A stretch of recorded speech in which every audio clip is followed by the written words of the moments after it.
God's promises to a hurting world. We're going to read John chapter 15 and 16. I am the true vine, and my Father is the vine dresser. Every branch in me that does not bear fruit, he takes away, and every branch that bears fruit, he prunes, that it may bear more fruit. You are already clean because of the word which I have spoken to you. Abide in me, and I in you. As the branch cannot bear fruit of itself unless it abides in the vine, neither can you unless you abide in me. I am the vine, you are the branches. He who abides in me, and I in him, bears much fruit, for without me you can do nothing. If anyone does not abide in me, he is cast out as a branch that is withered, and they gather them and throw them into the fire, and they are burned. If you abide in me, and my words abide in you, you will ask what you desire, and it shall be done for you. By this my Father is glorified, that you bear much fruit, so you will be my disciples. As the Father loved me, I also have loved you. Abide in my love. If you keep my commandments, you will abide in my love, just as I have kept my Father's commandments, and abide in his love. These things I have spoken to you, that my joy may remain in you, and that your joy may be full. This is my commandment, that you love one another as I have loved you. Greater love has no one than this, than to lay down one's life for his friends. You are my friends, if you do whatever I command you. No longer do I call you servants, for a servant does not know what his master is doing. But I have called you friends, for all things that I heard from my Father I have made known to you. You did not choose me, but I chose you and appointed you that you should go and bear fruit, and that your fruit should remain, that whatever you ask the Father in my name, he may give you. These things I command you, that you love one another. If the world hates you, you know that it hated me before it hated you.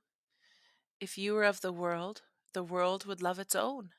Yet because you are not of the world, but I chose you out of the world, therefore the world hates you. Remember the word that I said to you, a servant is not greater than his master. If they persecuted me, they will also persecute you. If they kept my word, they will also keep yours. But all these things they will do to you for my name's sake, because they do not know him who sent me. If I had not come and spoken to them, they would have no sin, but now they have no excuse for their sin. He who hates me hates my Father also.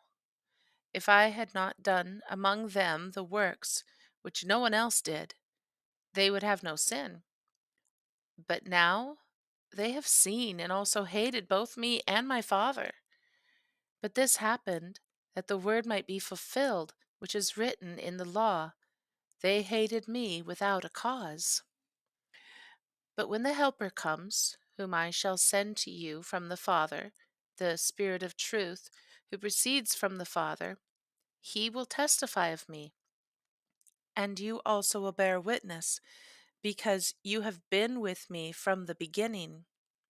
These things I have spoken to you, that you should not be made to stumble. They will put you out of the synagogues. Yes, the time is coming that whoever kills you will think that he offers God service. And these things they will do to you, because they have not known the Father nor me.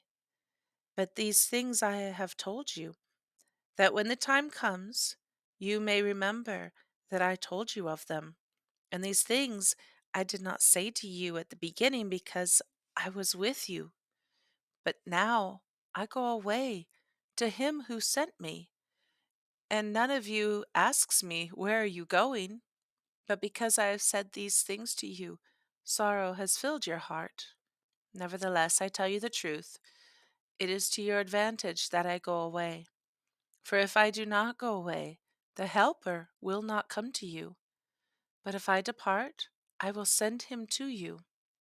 And when he is come, he will convict the world of sin, and of righteousness, and of judgment of sin, because they do not believe in me, of righteousness, because I go to my Father, and you see me no more, of judgment, because the ruler of this world is judged. I still have many things to say to you, but you cannot bear them now. However, when he, the Spirit of truth, has come, he will guide you into all truth, for he will not speak on his own authority, but whatever he hears he will speak, and he will tell you things to come. He will glorify me, for he will take of what is mine and declare it to you. All things that the Father has are mine. Therefore I said that he will take of mine and declare it to you.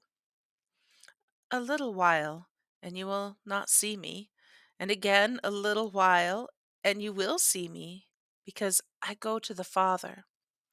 Then some of his disciples said among themselves, What is this that he says to us? A little while, and you will not see me, and again a little while, and you will see me, and because I go to the Father?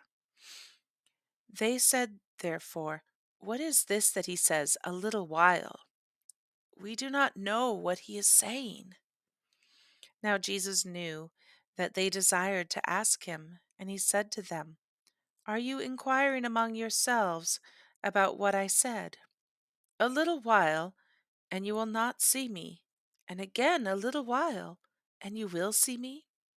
Most assuredly I say to you that you will weep and lament, but the world will rejoice, and you will be sorrowful, but your sorrow will be turned into joy.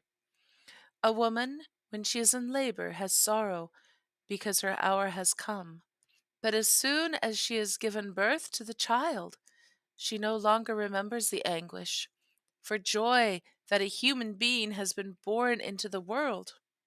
Therefore, you now have sorrow, but I will see you again, and your heart will rejoice, and your joy no one will take from you.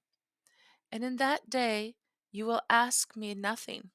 Most assuredly I say to you, whatever you ask the Father in my name, he will give you. Until now you have asked nothing in my name. Ask, and you will receive, that your joy may be full. These things I have spoken to you in figurative language, but the time is coming when I will no longer speak to you in figurative language, but I will tell you plainly about the Father. In that day you will ask in my name, and I do not say to you that I shall pray the Father for you, for the Father himself loves you, because you have loved me, and have believed that I came forth from God. I came forth from the Father, and have come into the world. Again I leave the world and go to the Father. His disciples said to him, See now, you are speaking plainly and using no figure of speech. Now we are sure that you know all things, and have no need that anyone should question you. By this we believe that you came forth from God. Jesus answered them, Do you now believe? Indeed, the hour is coming, yes, has now come, that you will be scattered, each to his own, and will leave me alone. And yet I am not alone, because the Father is with me. These things I have spoken to you, that in me you may have peace. In the world you will have tribulation, but be of good cheer. I have overcome the world. May the Lord add a blessing to the reading of his word.